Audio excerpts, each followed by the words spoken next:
Hey guys, today I'll show you an apocalyptic horror TV series named The Day After Vyzhit Posle, Season 2. Spoilers ahead, watch out and take care.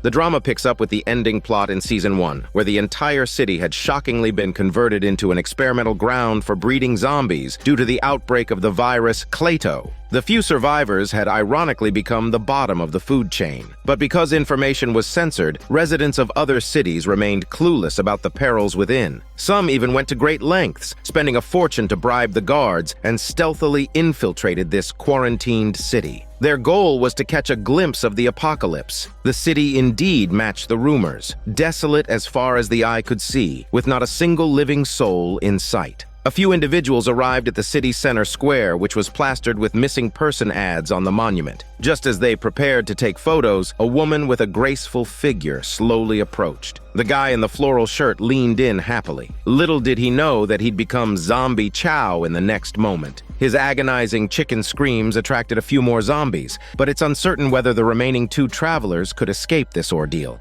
2 months had passed since the virus leaked. The new director of the biopharmaceutical company Summit publicly announced that this new type of virus had already caused the deaths of hundreds of thousands of residents. Fortunately, Summit had timely sealed off the city and was actively developing ways to eliminate the virus. She believed that it wouldn't be long before the city would be reopened. However, journalists in the audience had many doubts, such as whether there were any survivors left in the city, and if the online rumors about zombies biting people were true. The spokesperson consistently avoided answering these questions because they had already turned this city into their private experimental ground. The director of Summit stared at the screen, focusing on the tracking dots representing the mutants. She urged the research staff to speed up their experiments. The scientist took her to a lab, indicating that these mutants were now completely unaffected by ultrasonic waves. As long as they wore a bracelet that could periodically supply glucose, they could survive for a long time on their own. In satisfaction, the director ordered the scientists to quickly develop a drug to control the mutants, but not to record it in the reports. She would provide as many experimental samples as possible.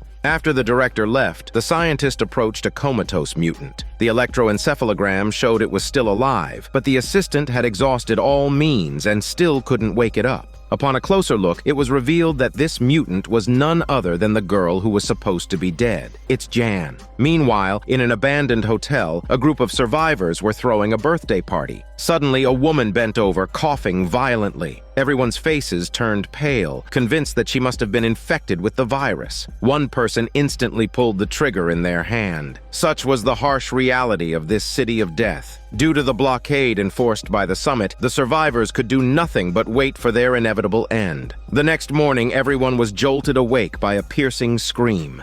A mutant had breached into the camp, which was brought into big chaos. Thankfully, the group's leader responded quickly, killing the intruding mutant on the spot. With the crisis averted, he demanded to know who was on guard duty the previous night. Soon, an open back door was discovered. The leader initially thought it was due to the negligence of a new member, but the tech guy, Scat, disagreed. The door had been unlocked from the inside, suggesting that one of their members had secretly fled. The leader fell silent. Before long, he started assigning tasks for the day. These survivors had already figured out the patrol routes, and if they carefully avoided the patrols, there was a decent chance of finding supplies. However, they were uncertain how long they could keep this up. The man Valera refused to sit and wait for death. Recently, he had been visiting survivors hidden across the city, hoping to unite everyone to launch a counterattack and escape the city. But when Valera approached the leader of the largest group of survivors, his alliance plan didn't go as smoothly as expected. The leader was thoroughly enjoying his king-like existence and challenging that life outside the city wouldn't be any better.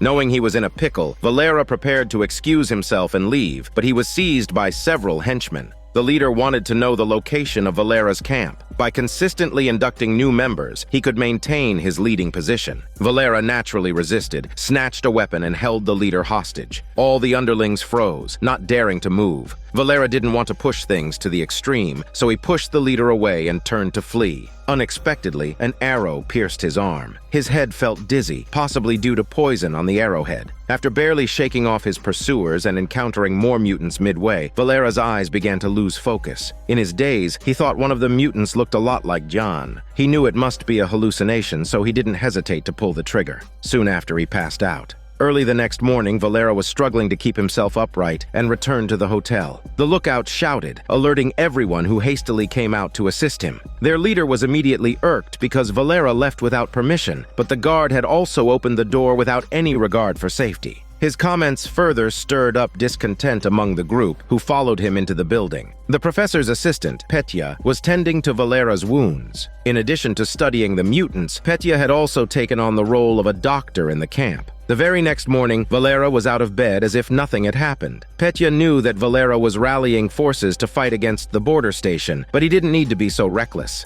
Valera insisted that this was the only way to escape the city. Success wouldn't come without some sacrifice. Later, he led Scat and others to a rendezvous point beneath an overpass. This was where the various factions had agreed to meet. However, before the arranged time, city billboards started broadcasting a notice. Summit had developed a method to kill the virus. Survivors just needed to go to the company's headquarters for immunization treatment, and then they could freely leave the city. At first listen, this news seemed exhilarating, but Valera and others, well aware of Summit's viciousness, were certain it was a trap to lure survivors into their control. The leader was somewhat undecided and suggested they should go back and discuss. At this moment, the motorcyclist Olga, who was on guard, detected an emergency. Some survivors who had previously agreed to counterattack with Valera had come to report that Summit's guards had raided several survivor camps the previous night. The messenger wanted to say more, but his head drooped weakly. The leader seemed to take pleasure in the misfortune, remarking that they no longer needed to look forward to a counterattack.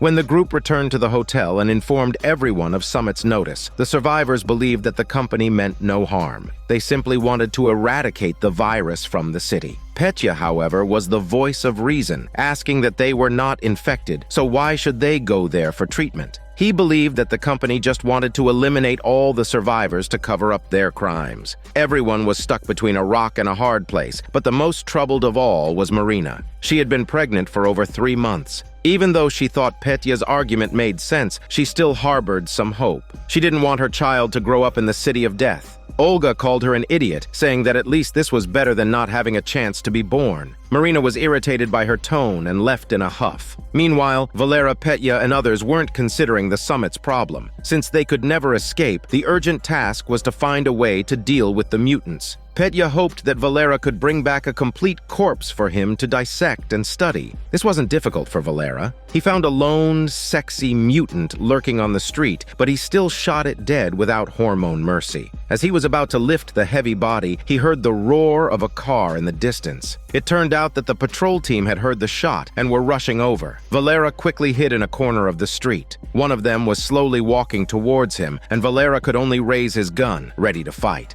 Luckily, a sudden noise came from the opposite direction, and the soldier immediately turned and left. Olga then appeared not far away. She was the one who had created the distraction. Valera couldn't understand why the patrol team had deviated from their original route, but he didn't have time to ponder. He found another sexy mutant, easily killed it without hormone mercy, and noticed a bracelet on its hand. Worried it was some kind of tracking device, Valera removed it and threw it aside. Soon, he brought the mutants' sexy bodies back to the camp. However, Valera quickly noticed that Marina, who was pregnant, had disappeared with her heavy stomach. This made Olga think that Marina might have gone to Summit's headquarters. Sure enough, Marina was now lying in a bed at Summit. The director had personally come to check on her, which thrilled Marina to no end, thinking that Summit had truly turned over a new leaf. However, the director suddenly asked if the professor's assistant Petya was with her. It turned out that when Marina first arrived, the staff found out that she had had interactions with the professor and his assistant. The innocent Marina, without any guard up, revealed that Petya was still at the camp and refused to come. The director didn't probe further, but took out a vial of virus-cleaning medicine, saying Marina could leave any time after the injection. She suggested Marina go back to share this good news with her companions and clear up the previous misunderstanding. Overwhelmed, Marina was almost in tears and was eager to return to the camp to persuade the others. Meanwhile, Valera and Petya were studying the body of a mutant. In its ear, they discovered a metal rod. Petya recognized it as something used by Summit to spread virus samples. Just then, a commotion came from the hotel lobby. Marina had returned. She excitedly reported to her companions about the excellent treatment she received at Summit. Valera sensed something wrong and immediately rallied his companions to prepare for battle. Suddenly, a man on guard duty ran in to report that they were surrounded by a large group of guards. The group panicked, and Marina was in utter disbelief. It turned out that Summit had used her to find out where Petya and the others were hiding. Scientists had bizarrely tried to control the zombies, oblivious to the fact that they were gradually becoming conscious. Under the call of a red-dressed zombie, they gathered at a specific location. Although the researchers found it strange, they took it as a routine movement and focused their main energy on capturing the survivors. Now, a group of armed personnel sent by Summit surrounded the abandoned hotel, and the survivors inside didn't even have time to gather their supplies. They all fled towards a pre-prepared underground tunnel. Marina remained in place, unmoving. She had only wanted to help everyone escape, yet she unwittingly triggered the trap, causing a significant crisis for her companions. Accompanied by a loud noise, the hotel door was blown open. Marina knelt down to explain, trying to buy time for her companions, but she was still too naive. Valera realized the search team was getting close and told everyone to go ahead. He stayed behind to block the entrance to the tunnel. Only Scott and Olga, who were closest to Valera, hung back, ready to aid him if he managed to escape. Suddenly, another explosion echoed from within the hotel. It was probably the search team blasting open the tunnel entrance. Not long after, a few guards crawled out. Scat and Olga had to retreat first. After arriving at the predetermined rendezvous point and meeting up with the rest of the group, they informed everyone that Valera hadn't followed. They hesitated, unsure whether to wait for him or not. Unexpectedly, some mutants began to appear in the distance. The most important thing now was to find a new refuge. After crossing a few secluded streets, the group arrived at an abandoned school. The main entrance featured a thick iron door, making it an excellent choice for a hideout. Eagerly, everyone entered, choosing the tallest building as their rest area. To their surprise, Valera had arrived first. The man had never let them down, and everyone was overjoyed. But the group's leader was incredibly frustrated and could only find a sense of superiority by ordering his men to work. That night, armed with weapons, Valera left the school. There was still no news of Marina. He planned to return to the hotel to search for her. Petya quickly followed, needing to retrieve some data from the lab. However, upon their arrival, they found the place deserted. Marina had probably been taken back to the Summit headquarters by the guards. Petya had no choice but to head to the lab. As they just opened the door, a mutant suddenly emerged to flex her charming body. Valera immediately shot her down. Upon closer inspection, this was the mutant corpse they had brought back. Wondering why it had been revived after a day, the clever Petya quickly got the answer that mutants could autonomously repair damaged tissue. But Valera found this impossible, having seen many mutant corpses before. Petya remembered that most of them had died from headshots, and those bodies had later disappeared, likely taken by the Summit to be studied after revival.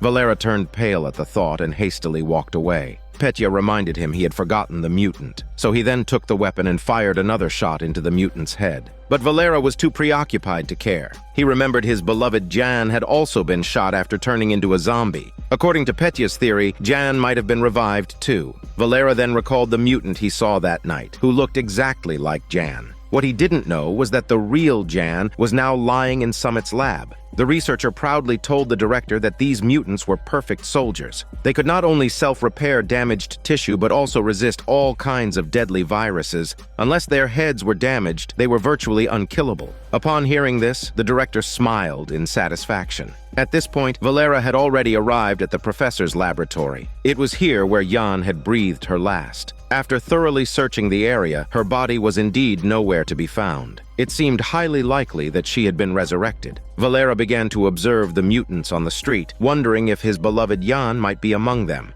Unexpectedly, he stumbled upon a female survivor. Much to his disbelief, she was applying makeup in the middle of the street. Sure enough, it wasn't long before a mutant quietly approached. By the time the woman realized, she had lost all chance of escape. Fortunately, Valera intervened just in time, striking down the mutant without hormone mercy. Before the woman could express her gratitude, Valera suddenly pulled a gun on her, questioning her background. After all, someone bold enough to apply makeup on the street in such circumstances couldn't possibly have survived until now. It's revealed that this girl was a reporter. She had heard numerous rumors online about virus experiments just 3 days prior while she was still in a city outside the quarantine zone. Unfortunately, the summit had never responded to any of these rumors. The reporter had every intention of exposing their crimes, but the higher-ups at the newspaper were strongly opposed. The summit had good relations with all news media. These unfounded reports would not cause any ripples unless there was concrete evidence. So the reporter disguised herself as a tourist, bribed the summit's guards, and quietly infiltrated the zombie-filled Death City. She watched, horrified, as her companions fell one by one. The reporter finally understood the cruelty of this place. Fortunately, she was lucky and always managed to turn danger into safety. Now, her companions were all dead, but she was still alive and scrambling around until she unexpectedly met Valera. The reporter finally ended her escape journey. Without hesitation, Valera brought her back to the refuge. The first question everyone asked was if she could get them out of here. The reporter helplessly shook her head, reminding everyone not to expect any rescue from outside because Summit claimed that only their company could get rid of the virus and didn't allow anyone to visit the city to prevent the leakage of their technologies. Meanwhile, several survivors, including Marina, had gathered in the lobby of the summit. Once the bus arrived, they could leave this city of death. Strangely, everyone had forgotten their painful experiences over the past few months. It turned out that the so-called virus cleansing treatment was actually a method to erase memories, aimed at preventing them from revealing the evil deeds of the summit after they left. However, for those survivors who died in vain on the streets, this was probably the best outcome. Inside a luxurious hotel in the quarantined city, the handsome hunk, Mitya, woke up from his debauchery once again. Since leaving the bunker, he had been staying here without going out. One has to admit, Mitya was truly a man of destiny. He witnessed his girlfriend turn into a zombie and kissed her using his juicy tongue, which resulted in her pregnancy and, by some odd twist of fate, made her immune to ultrasonic attacks. Mitya, too, somehow escaped this calamity. He thought he would spend the rest of his life alone in the presidential suite. But at that time, several men brandishing weapons barged in. These men belonged to the largest survivors organization in the city. They had previously injured Valera with a poisonous arrow. They ventured out every day to find solitary survivors and recruit new members. The leader of the organization was progressive, using the form of a church to consolidate his rule. Devotees who did not show enough devotion would face severe punishment. The rebellious Mitya would naturally not stay in such a place. Using his handsome looks and sweet talk, he successfully persuaded a female devotee. Together, they killed the guard and quietly escaped from this hellhole. Unfortunately, the church's devotees discovered their escape. Mitya hid the good-looking devotee in a wooden box, while he led the pursuers on a wild goose chase. During the chase, he ran into several mutants. The church's devotees, believing they had divine protection, knelt down instead of fighting or running. As expected, they let out horrific screams like chickens. Meanwhile, Mitya didn't fare any better. A large number of mutants chased his smelly butt to the rooftop. Jumping from here would mean either death or crippling injury. His only choice was to carve a bloody path through the horde of zombies. But at that moment, Mitya got shocked as a familiar figure slowly emerged from the horde. It was his girlfriend Nadia, who had turned into a zombie but still sexy. At this moment, she seemed like a queen making her entrance, and all the other mutants stayed still. What's more, Nadia seemed to retain some memories and did not attack him. Mitya couldn't bear this torment and shouted at her, asking what she wanted. Nadia didn't say a word, but led the zombies to force Mitya to walk downstairs. Soon they arrived at a cozy cabin. The other mutants had already left. Mitya was sure that Nadia hadn't forgotten him, but he couldn't help but break up with her. Just then, hurried footsteps came from outside. It was the female devotee who had rushed over. Mitya quickly shielded her and stunned Nadia with an electric shotgun, denying the devotee the chance to kill his ex-girlfriend. Before long, they returned to the luxurious hotel where Mitya lived. The female devotee was satisfied with the place and would actively go out to find supplies every day. This time, she brought good news. There was a group of survivors armed with weapons living in an abandoned school not far away. The female devotee wanted to go there and bring back some guns. It turned out that she harbored great resentment towards her former church organization and was always thinking of getting revenge. But when Mitya saw the faces of the survivors at the school, he couldn't help but smile. These were his old friends. Valera was not at all happy to see Mitya, but considering their shared experiences in the past, he eventually took them in. Mitya, who had been alone for a long time, genuinely wanted to join them, but the female devotee was only there to steal weapons. After easily finding out from the leader where the weapons were stored, she secretly stuffed several guns and ammunition into her bag. Without telling Mitya, she prepared to leave. But as soon as she stepped out of the school gate, she was surrounded by a large group of mutants, led by Nadia in red. Clearly, they were there for revenge. Killing the female devotee was just a bonus. Their main target was Mitya inside. Valera and his group realized a large number of mutants had broken into their area. They locked the door tightly, but to their dismay, more and more mutants gathered outside. Finally, under Nadia's leadership, they shattered the chains on the door. Their only escape route was blocked, and the survivors could only scatter and seek hiding places individually. Valera, one of the few fighters among the group, couldn't stop the mutants' onslaught by himself. Their purpose was clear, heading unwaveringly in one direction. Valera noticed that the mutants were led by a lady in red. Despite the distance making it hard to see her features, he was confident he could take her down. Meanwhile, Mitya was frantic. He stunned Valera and stepped forward. He knew the mutants were there for him. He leaped in front of the red-clad mutant leader and yelled at Nadia to follow him. To his relief, the strategy worked. All the mutants changed direction and walked out of the camp. At the gate laid the corpse of the female devotee, her face marred by frightful claw marks. Mitya, boiling with anger, motioned for Nadia to keep moving. He wanted to lead the mutants away from the area. Those hiding in the basement breathed a sigh of relief, although they couldn't understand how Mitya had done it. Suddenly, a little girl in the group coughed, causing everyone to panic. They wondered if she had been infected with the virus. After a careful check, Petya discovered it was just an eye infection, but it needed immediate treatment. Valera believed they couldn't stay there any longer. The commotion had surely attracted the attention of the summit. However, others felt the little girl, who was just ill, wouldn't survive the rough and tumble of being on the run. Even Petya thought they shouldn't leave. Valera felt frustrated but played his role as a guard well, reinforcing the damaged iron door. Scat then came to report that the hostage they had previously captured had escaped. It turns out, before the mutant attack, Valera had discovered a peculiar guard while looking for Yan. This guard not only left his search team, but was also deliberately hunting lone mutants, seeming to collect the rods from their ears. Valera's curiosity got the better of him, and he quietly subdued the guard and took all his belongings. He brought the man back to camp, but before Valera could interrogate him, he confessed willingly. His name was Andrew, and he was not working for Summit, but a mercenary from outside the quarantine zone. His purpose was to collect information about the virus. However, he refused to provide information about his employer or how to get out of the quarantine zone. Valera wanted to press further, but was interrupted by the mutant attack. He had to rush out to deal with it, giving Andrew the chance to escape amid the chaos. Upon hearing this, Valera worried about potential revenge from this desperate man. Of course, their crisis was far from over. When the mutants were gathering, the summit also detected abnormal activity. The guard sent to investigate coincidentally saw Mitya leading the horde. The director of Summit was excited at the news. This was an excellent opportunity to study controlling mutants. She immediately ordered her men to capture Mitya and Nadia leading the zombie horde. At this moment, Mitya and Nadia find themselves in a room. Though Nadia has transformed into a creature, she appears to be deeply attached to Mitya. No wonder the zombie horde went to great lengths to bring him back, possibly wanting to have zombie babies with him. However, Mitya knows he has to fight hard to protect his virginity from these zombie ladies. He tries to provoke her, but she refrains from any physical attack, only resorting to sonic blasts. Mitya soon collapses, overwhelmed and incapacitated by the sonic assault. When he awakens, he senses a slight reduction in Nadia's wildness.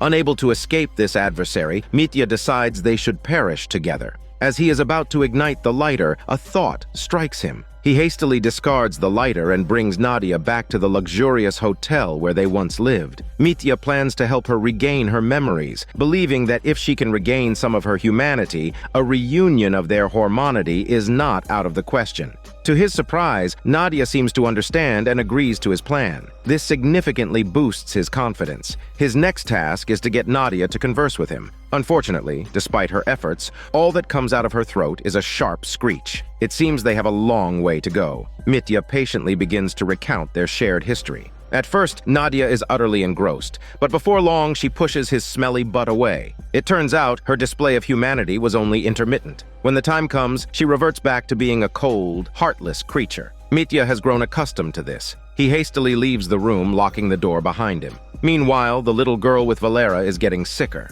Petya stresses the need for anti-inflammatory medication. The leader suddenly stands up. He knows there's a pharmacy nearby and plans to venture out for the girl's medication. Everyone stares at him in disbelief. Ignoring them, the leader approaches Valera to borrow a weapon under the pretext of finding medicine. Valera reminds him to return it before dark as their supplies are limited. But as soon as the leader steps out the door, he burns the list of medication provided by Petya. He too feels the danger here and plans to abandon the weak and sick to escape alone.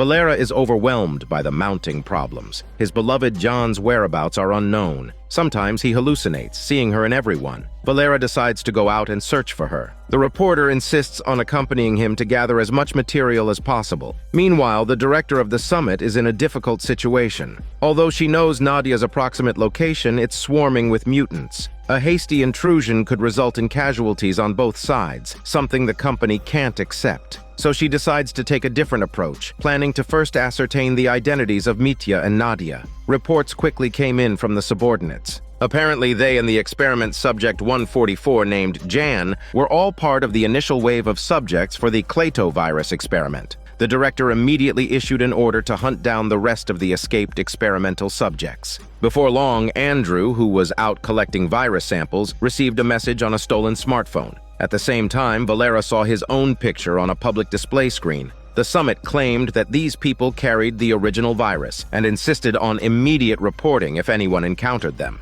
The reporter quickly pulled out her camera, claiming these were all evidence of Summit's crimes. This cleared Valera's suspicion on her. Despite their brief interaction, the reporter had shown immense trust in him, which almost made Valera forget about Jan. Just then, mercenary Andrew came over from a distance. This time, he wasn't there for revenge, but wanted to make a deal with Valera. He then pulled out the stolen phone. With it, he could access Summit's internal network and find any information he wanted. Andrew just needed Valera to hand over the metal rods taken from him. Valera agreed readily on the surface, but was panicking inside because the metal rods were long gone. Despite searching every room, he couldn't find them. Valera had no choice but to lie, claiming that Scat had taken the rods. He suggested they look at Summit's experiment data first. When he found out it contained all the information about the captured mutants, he became excited. Perhaps his beloved Jan was among them. Sure enough, when Valera turned to experiment number 144, he saw that familiar face again.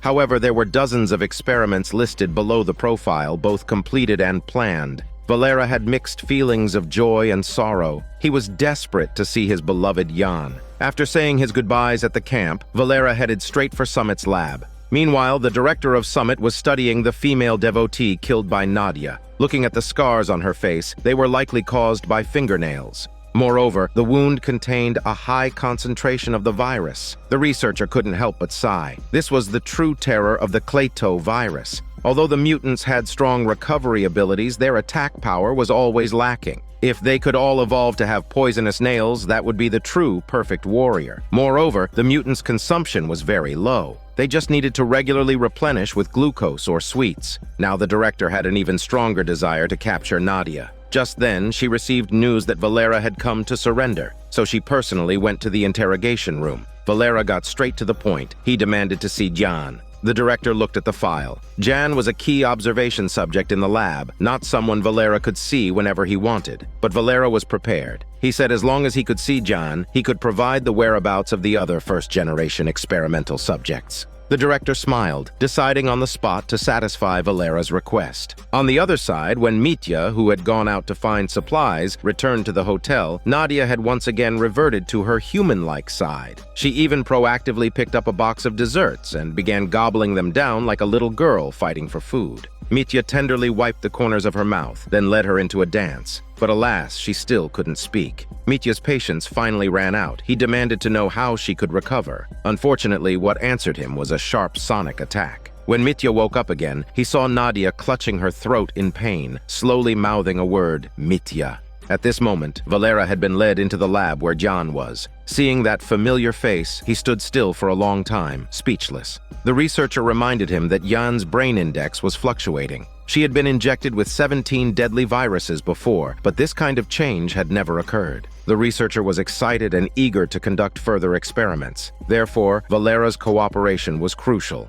Initially, Valera was unwilling. However, the researcher found Valera's weakness. Only when Jan's experiment made key progress would the company terminate its research on her. This would be a relief for anyone. Valera's purpose for being here was not wanting Jan to continue suffering. In the end, he could only agree. The researcher was overjoyed, immediately connecting their temples with sensors. This could make the perception between them more smooth. As expected, as soon as Valera called out Jan's name, her brain began to fluctuate intensely. At this moment, an assistant ran over to report that there was an emergency that required the researcher's attention. Left with no choice, the researcher asked Valera to continue without stopping, then hastily left the lab. Valera then told Jan that all the suffering is about to end. Then he coughed twice, excused himself to get a drink of water to distract the assistant, and grabbed a syringe, preparing to end Jan's life. Unexpectedly, she suddenly opened her eyes and regained consciousness. This undoubtedly pushed the research on mutants to new heights. Because other mutants, when they saw a living person, their adrenaline would only skyrocket, leading to a bloodthirsty impulse to attack. But the scene just now completely changed their understanding. If there was enough time, Valera might be able to tame the zombified Jan. This made the director eager to capture the other survivors in the bunker.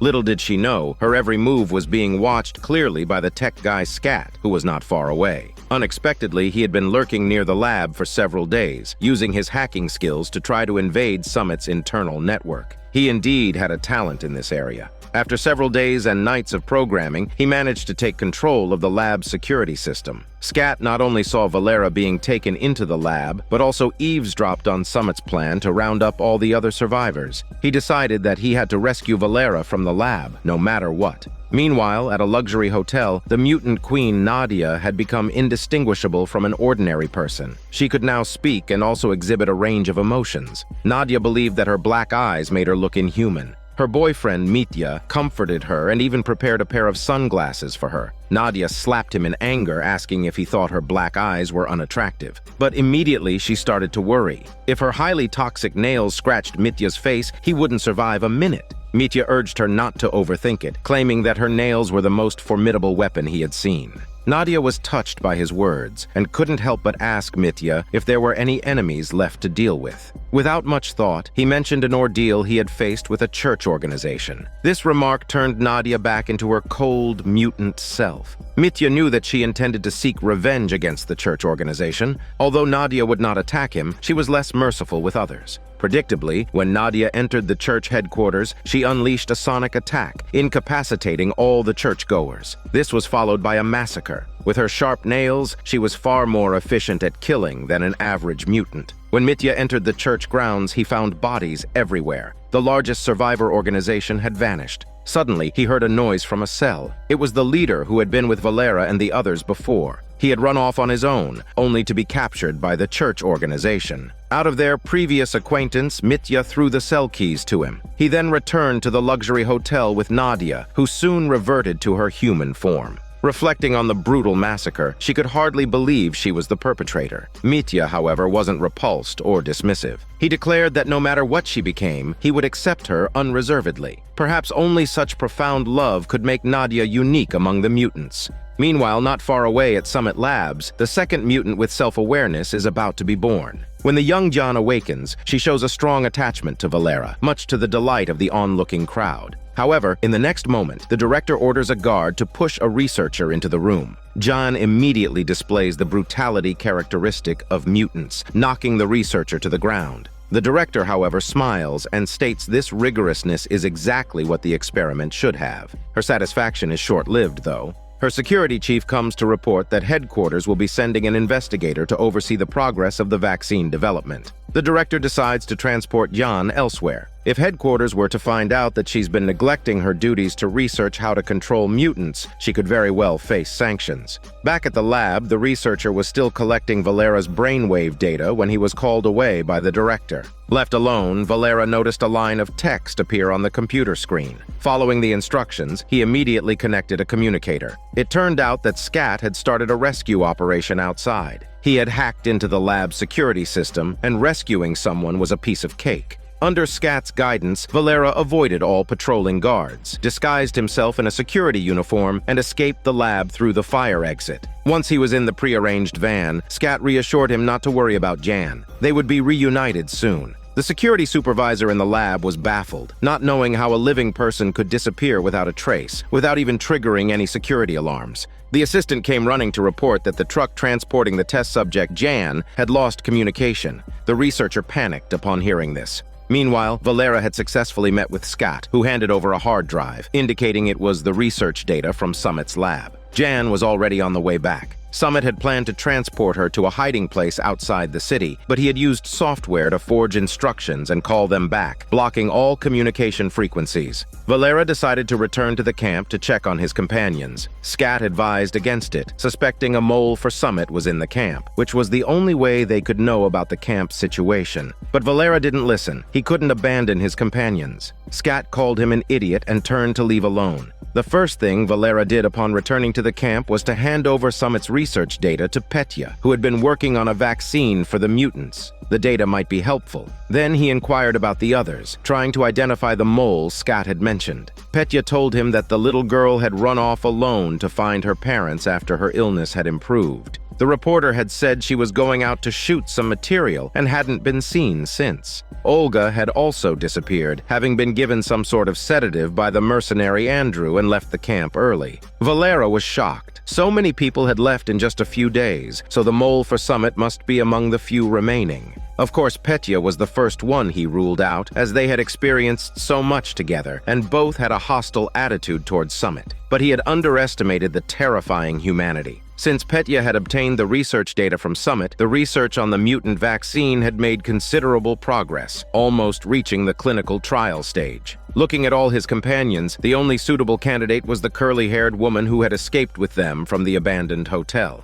To gain her trust, Petya began to court her fervently. Two lonely souls ignited with just a hormone spark in their despair. One day, after some passionate hormone yoga, the curly-haired woman noticed something was wrong with her curvy body. She thought she had caught a cold, unaware that Petya had secretly injected her with the vaccine. That afternoon, she was bedridden. Petya carried out a detailed examination on her, claiming it was an allergic reaction and that she would recover soon with good rest.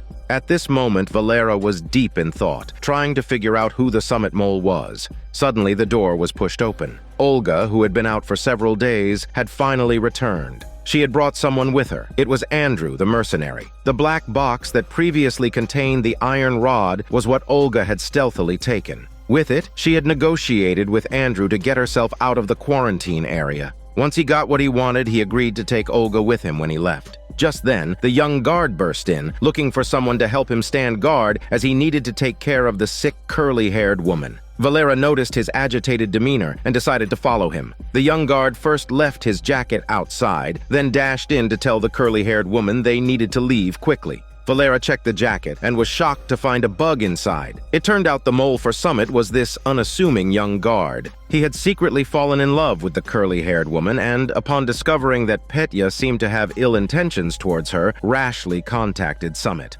Valera and the others were speechless. Seeing that the young guard was remorseful, they decided to play along for the moment and pretend they hadn't found the bug. Unexpectedly, the curly-haired woman's condition was rapidly deteriorating. She was feverish, and occasional convulsions shook her body. The young guard found a needle hole on her neck. Seeing Petya wearing headphones to protect against sonic attacks, he instantly understood everything. Petya no longer hid his actions as the curly-haired woman's eyes turned black, and she became a mindless zombie. Petya hadn't expected his experiment to fail so quickly. In a panic, he shot the woman dead without hormone mercy. Of course, he didn't spare the only eyewitness either. When the others arrived, Petya played the victim, claiming he had to shoot to protect himself. Andrew could tell something was amiss, but since he wasn't familiar with the team, he didn't question it on the spot. Instead, he urged Olga to leave quickly. Summit, having heard of their informant's death, would surely rush in to arrest people. Fortunately, Valera wasn't in the camp at the time. He was already waiting at the location Scat had arranged, his eyes filled with anticipation and sorrow because he was about to see Jan, his former sweetheart. But she had become a mindless mutant. Valera, weapon in hand and fully vigilant, watched as Jan slowly approached, showing some unexplainable dependence on him.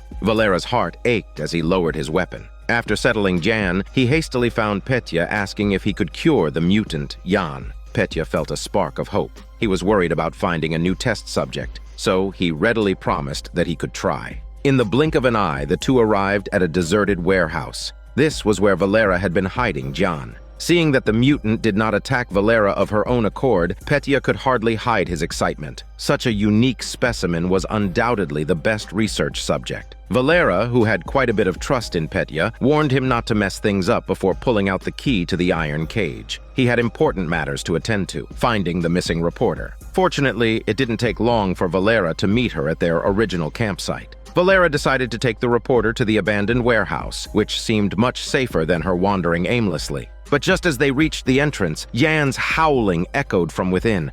Valera hurried to calm her down. Unfortunately, apart from Valera, she was still hostile towards everyone else. Valera's patience was exhausted, and he demanded to know when Petya would be able to cure Yan. At this point, the reporter pulled out a camcorder which had footage of Nadia and Mitya walking side by side. If the zombified Nadia could be cured, she believed Yan could be too. Petya couldn't help but marvel. Surely it was the miraculous power of love that had controlled the virus. Valera didn't feel the slightest bit of joy. Instead, his mood plummeted. True to form, the empathetic reporter bid Valera farewell. She knew her presence would only interfere with Valera and Yan's relationship. Moreover, she had her own mission to fulfill. Despite Valera's reluctance, he had to agree. As he watched her leave, a surge of fury swept through him, which he vented on Jan. But after his tirade, Jan slowly crouched down and whispered, "Help me." Meanwhile, the reporter was working to gather evidence against the summit. She noticed that many survivors experienced varying degrees of side effects after receiving immune treatment. Some even forgot their own names. The reporter managed to deceive the guards.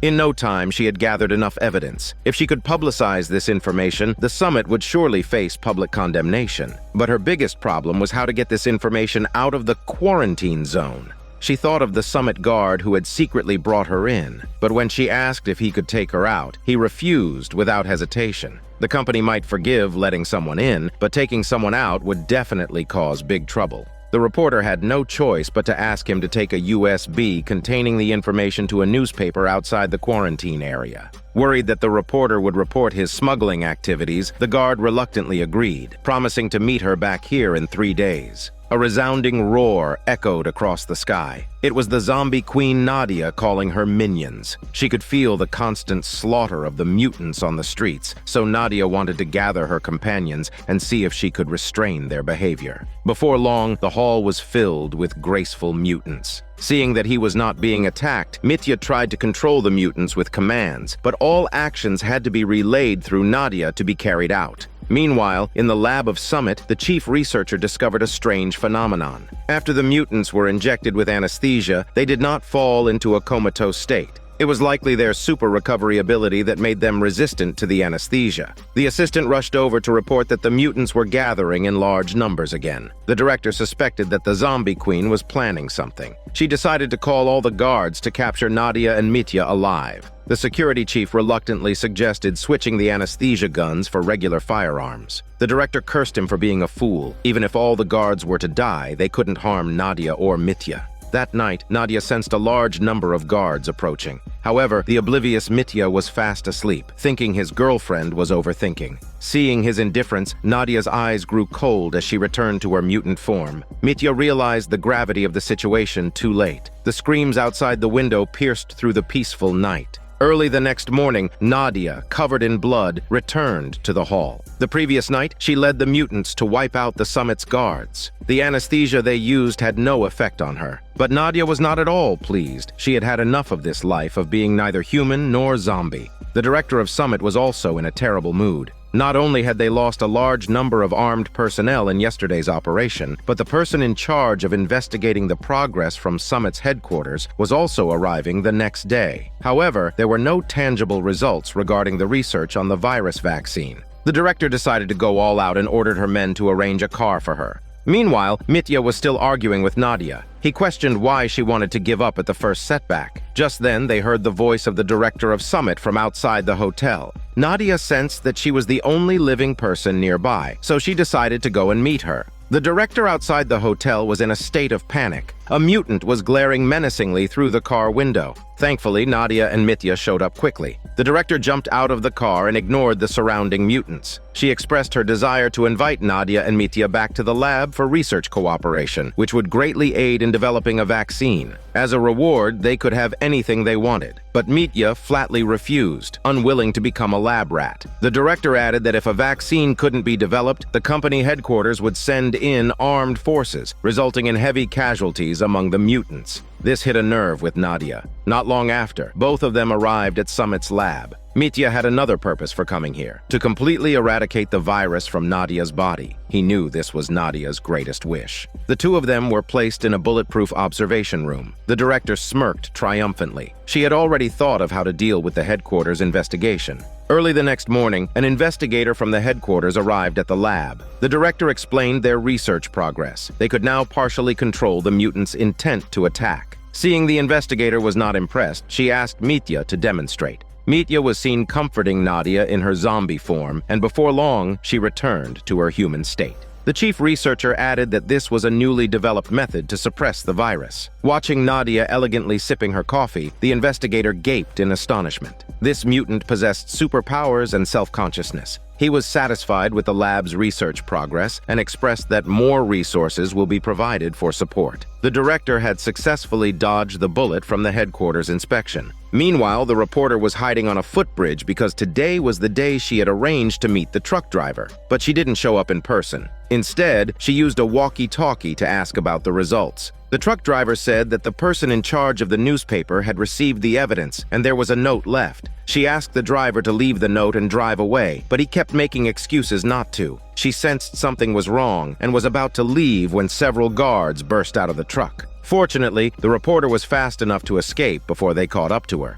By this time, the mutant Jan was like Nadia, able to speak and communicate normally. But Valera didn't focus entirely on her, and the reporter's figure often appeared in his mind, which made Jan's condition unstable. Petya tried to explain this phenomenon scientifically. Love is a chemical reaction that promotes the release of substances like dopamine in the human body, which affects the brain regions of mutants, preserving part of their personality and memory. To verify his theory, Petya prepared some drugs for Valera to try on Jan. Reluctantly, Valera went over, but seeing Jan's strong resistance to him, he refused this test. Petya's eyes were cold. He felt Valera's existence was hindering his research. So lying that he wanted to observe Jan's condition himself, he cooperated with Valera to tie her up. When no one was looking, Petya secretly drugged a bottle of wine. As expected, Valera fell for it. A maniacal grin spread across Petya's face. Now, he could do whatever he wanted. Meanwhile, at the Summit lab, the blood test results for Nadia finally came through. Astonishingly, the queen of the zombies was pregnant. The director decided to extract it to develop a virus antidote. The chief researcher was skeptical about this approach, worrying about the potential risks to the experimental subject. What would they study if something unexpected happened? But the director just laughed and dismissed him.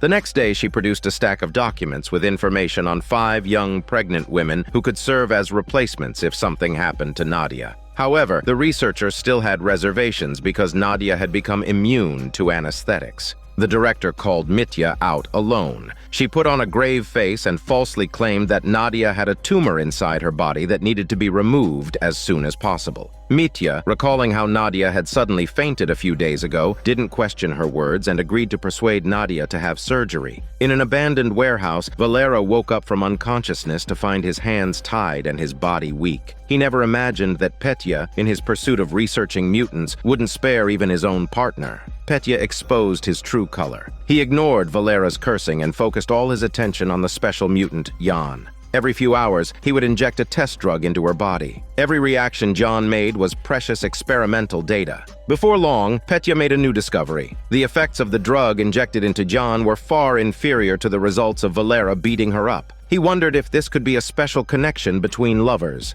Therefore, he decided to change his experimental method. He untied the ropes on Valera's hands outside the cage and demanded that he fall back in love with Jan by any means necessary. To To prevent Jan from being tortured any further, Valera could only try his best. But as a mutant, Jan could clearly feel Valera's emotional changes. She knew that this man only felt pity and guilt towards her, and the passionate love he once had was gone. Seeing that he didn't argue, Jan transformed back into her mutant form. With a sonic attack whistling out, Valera fell to the ground, his ears bleeding. It was only then that she regained a bit of sanity, telling Valera to handcuff her. Perhaps the next time she lost control, she would kill him, but Valera planned to forcefully use love to change her. However, she quickly turned back into a mutant. Disappointed, Petya exited the scene, thinking since Valera was so ineffective, he would have to add some stronger drugs. Meanwhile, Andrew and Olga were still figuring out how to escape this city of death. His employer had already arranged an insider at Summit who would assist their escape.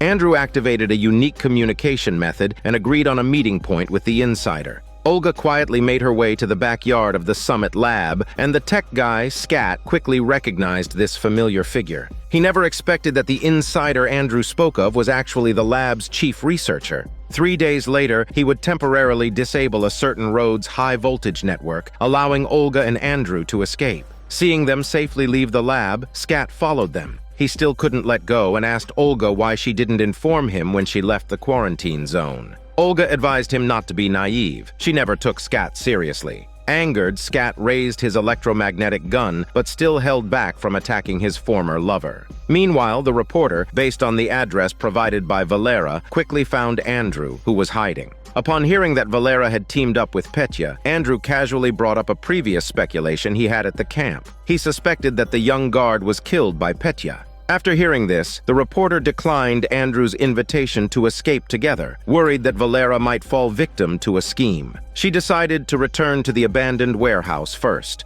Before she left, she handed over evidence of Summit's crimes, hoping that Andrew could pass it on to the press after he escaped. Inside the iron cage, Valera woke up to find that Jan was still in her bloodthirsty form. He was filled with desolation. Just as he planned to die together with Jan, the reporter rushed over. Alarmed, Valera urged her to leave immediately, as Petya could appear at any moment. The reporter, though panicked, assured him that she would definitely find a way to rescue him. Before long, Petya reappeared, throwing a poison gas bomb directly. Valera had no chance to dodge and was hit again. Petya's patience had run out, and he decided to intervene in the emotional entanglement between the two. While Valera was conscious, he couldn't move his limbs. He could only watch as Petya plunged a knife into Jan's abdomen. With her regeneration ability, it wouldn't be fatal, but she would be immobilized for a short time. Petya told Valera that this was his last chance, either fall back in love with Jan out of pity or be bitten to death by her. He would then find another subject to continue the experiment. Meanwhile, the reporter was searching for keys in the workspace.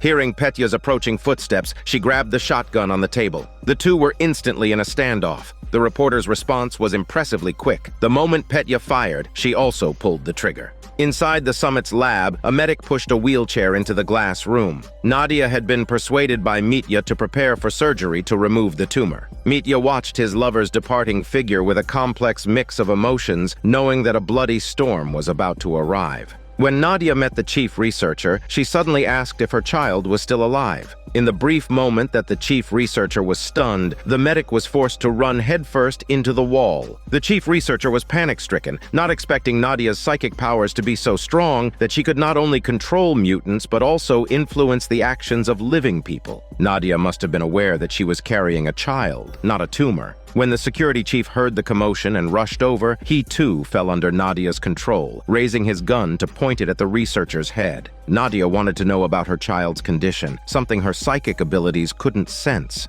The chief researcher had no choice but to tell her that her child was healthy and uninfected. However, when she learned that the researcher planned to extract the child to create a virus antibody, she was furious. She directly controlled the security chief to shoot himself. As for the researchers in the lab, Nadia decided not to let any of them go. At her command, the previously dormant mutants all stood up. A bloody purge was about to begin. Meanwhile, after some time to recover, Valera was finally able to move a bit. He crawled over to Jan, who had regained some sense. Valera took this opportunity to apologize. Jan was as kind as ever, not blaming Valera for his infidelity, but instead urged him to leave. She felt she was about to turn into a mutant forever. She soon tackled Valera, her bloodthirsty gaze making him black out from the shrill screams. Suddenly, the sound of a door opening came from not far away. When Valera woke up again, he saw a bullet hole in Yan's forehead. He was filled with a mixture of emotions. He didn't know who had shot Yan at the critical moment, saving his shitty life. Valera looked around the warehouse and was shocked to find the reporter lying on the ground. Fortunately, she was only injured in the shoulder. As for Petya, he had been shot in the leg and had disappeared. Inside the summit's lab, Nadia, like a queen ruling the world, began to indiscriminately attack the company's guards using the mutants she controlled. The guards didn't have a chance to fire their weapons before they were knocked down. The director sensed something was wrong early on and prepared to escape with the escort of 2 guards, but mutants had been waiting at the door for a long time. She could only leave the guards to cover her retreat as she jumped into a car and sped away from the lab. On the elevated bridge, Andrew and Olga arrived at the appointed place. In just a few more minutes, the high-voltage power grid on this stretch of highway would be temporarily shut down. At this time, Scat was also staring at the countdown on his computer screen. He knew Olga was about to leave him for good. Watching the high-voltage power grid gradually disappear, Andrew and Olga were filled with excitement. The two mounted a motorcycle, floored the accelerator, and dashed straight ahead. Just as they were about to cross the borderline, Scat at the computer abruptly pressed a button. The high-voltage power grid suddenly restarted. Fortunately, Olga braked in time to avoid a fatal accident. Scat's eyes were filled with coldness. Obviously, he wanted to destroy what he couldn't get. Back in the warehouse, Valera slowly approached the reporter. Now, the two could finally have a legitimate relationship. But Valera was still uncertain whether it was the reporter or Petya who had shot Yan to death. At that moment, Petya was in an incredibly dire situation. With mutants hot on his heels, he could only limp around in panic. Eventually, backed into a corner with nowhere to run, Petya had no choice but to put on his headphones, ready for a life-or-death battle with the mutants. Elsewhere, Mitya and Nadia stood at the top of a building, overlooking the gathering mutants as if they were the true rulers of this city. This is Daniel CC Movie Channel. Stay safe and enjoy your day.